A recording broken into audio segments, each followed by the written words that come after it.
Being in your 20s is all about trying new experiences and finding who you are.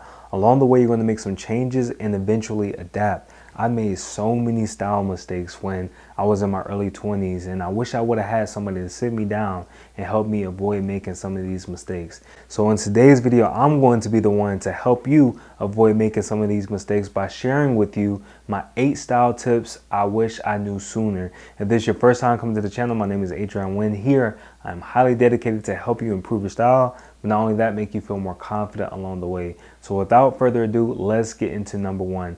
Don't buy for your future body. If you haven't checked out my video on style mistakes short men make, go ahead and check it out. But in there, I do a deeper dive on my high school experience. When I was in high school, my mom used to buy me a whole bunch of clothes that were just too big. She said I hit a growth spurt and I'll get taller and bigger. Eventually, I never gotten taller and bigger. I always stayed relatively the same height and the same size. That shot out my confidence because it really worked in my head that I was going to get a growth spurt, I was going to be taller, just for it to never happen. On the flip side, when I got older, I competed in my first bodybuilding competition. I went ahead and lost a lot of body fat, and consequently, I was able to fit into stuff I never worn before. I was wearing the size small. I was wearing a 30 pair of pants, and I was able to have a very slim look. Now, when it came to off season and I picked up that body fat again, it wasn't fitting anymore, to say the least. And it really did shut up my confidence because I went from on one end of the spectrum thinking I was going to grow into something, and then to the other end, used to wearing it and then they're not fitting anymore. So instead of buying stuff that you feel like you can eventually wear or that you could possibly get back down to, just buy for where you are right now. I promise you, you won't regret it. Number 2, if you don't really love it at the store, don't make the commitment in buying it. I would say if you see something on the rack, and I made this mistake too, I see it on the rack, oh my God, I have to have it, and I go ahead and buy it. Just for me to bring it into my closet and see a few days later and just look in amazement, like, why did I even get it in the first place? So don't make that mistake. When you're in the store, if you see something on the rack, instead of just buying it immediately,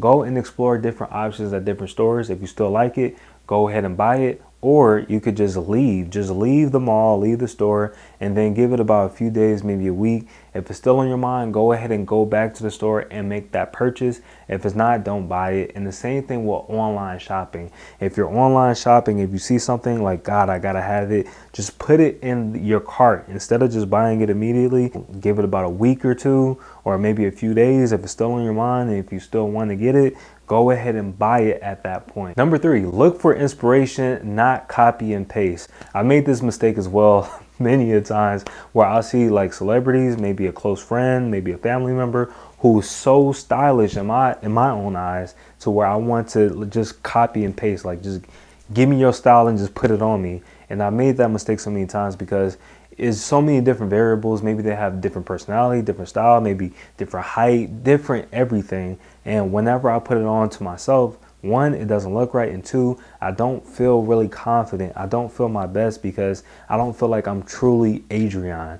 Now, for me to be completely 100% confident, yes, clothes and style could be able to help you portray something like your best self. That's exactly what it is. Instead of it being somebody else, portray your best self with your own style. So here's my advice. Take somebody who you admire and go ahead and see what it is about them. Maybe their talk, their walk, their style, the pieces that they wear, and just incorporate some of that and put it into your own style.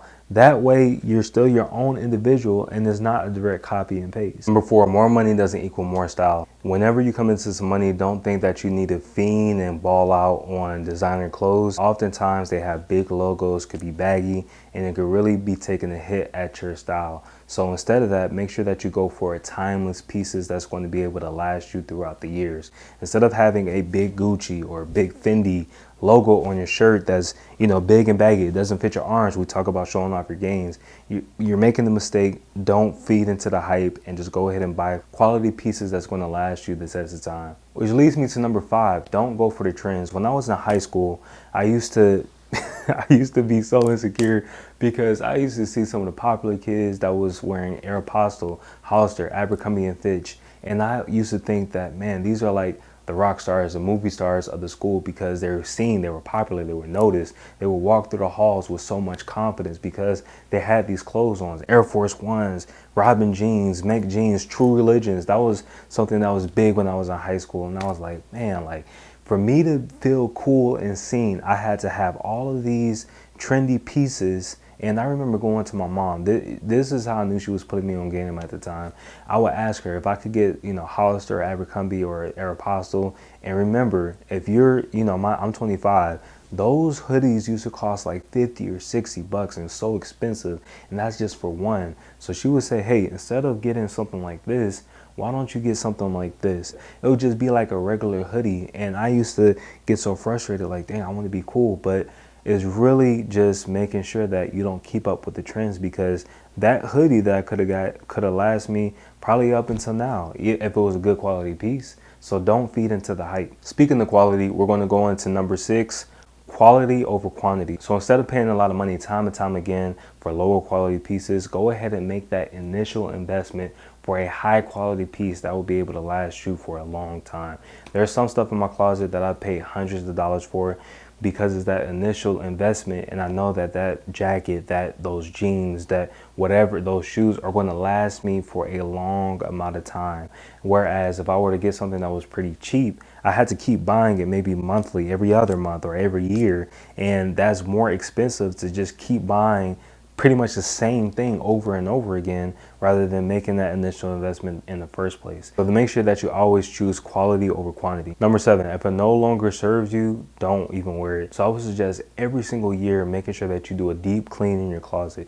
Go ahead and look at the pieces that you never really worn, which we all have pieces in our closet that we have. If you haven't really worn it, go ahead and take it out. Really contemplate, think about it. Maybe it's not even something to think about. And if it is something that you don't even wear anymore, go ahead and give it a donation, give it a Goodwill. If you have a family member, just hand it down to them. Somebody could be able to benefit when you don't even wear it in the first place. And those clothes in that closet could possibly be taking up space for future pieces that you will actually wear. Last but not least, number 8, I hold this near and dear to my heart. Make sure that you stay in your own lane. Oftentimes we compare ourselves, our money, our status, our finances, our style to other people. And instead of doing that, just focus on your weaknesses and make them your strengths. Maybe you're short. Maybe you're not the most handsome guy. Maybe your style isn't on point. But what are you going to do? You're going to improve your physique, improve your style, improve your skincare so that you could be able to use your weaknesses as your strengths and walk out into the world confidently and boldly